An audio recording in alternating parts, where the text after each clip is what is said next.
Well, speaking of stories, how did you come to write in the Rings of Adventure Anthology, and what is your story about? I don't even know how I came to writing it. I just kind of like appeared in the Discord one day. I got a message from Mike Molman, and I was like, he was like, "Hey, do you want to write a story?" And I was like, "Yeah, cool." And he went, "Great, it's 5,000 words and it's about Rins. Join this Discord." And I was like, "What?" I turn up and like everyone, I was like, "Oh, what? Tim McKay's here and like Ellen Holmes," and I was like, "Why am I A good here?" group, yeah. I was like, I feel like I've muscled my way into somewhere I'm not supposed to be, but I've done it now and it's too late. Yeah.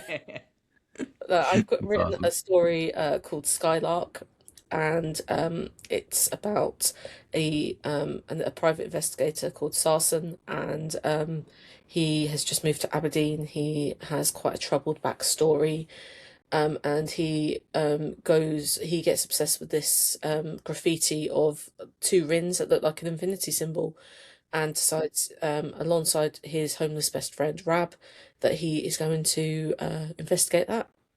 So the story definitely took a turn. It didn't have the ending it did have at one point, but I don't know. I'm quite happy with it. Like, That's cool. Sounds awesome. I was like shocked when I read Saffron's. I was like, oh, like I think it's so cool. I've read a few others to see where like everybody, kind of took the theme differently, which I think is like super, super cool. So it's been really exciting to see how they all go and how like yeah, everyone's interpreted different things. Because it's not even just like genre dependent as well. yeah. Like a Yep. lot of people have interpreted it in such interesting ways. Yep. I interviewed Matthew Gill the other day, so that's why I'm trying to also figure out like where I could put him a little bit earlier in my seasons, like a bonus episode and stuff. So that way, it's like comes out like either right before or like right during launch date, which is September 1st for everybody out there.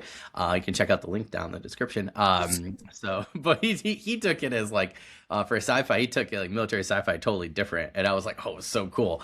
So I don't want to give that away. You guys should check out our interview. But yeah, it is so interesting to see how, and that was one thing, like I was like really slammed because we had just talked, Ben Shankman and I, about doing our own. Like literally the week before, like I interviewed Ro, and then he invited me and Ben, and so like the first round of people or whatever, like the first 30 people, and it was just so interesting because I was like, I don't think I have time.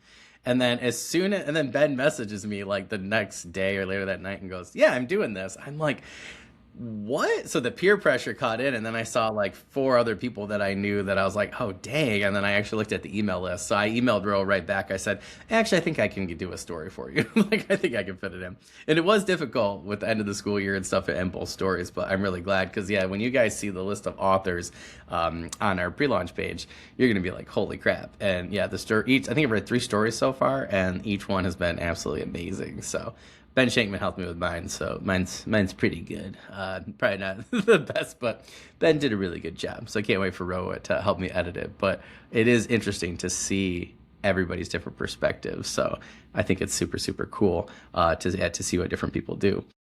Did you go with that trope because you knew I was gonna love it with like the investigation and stuff? I love the noir stuff. Like I just think like the mystery elements with horror are just amazing.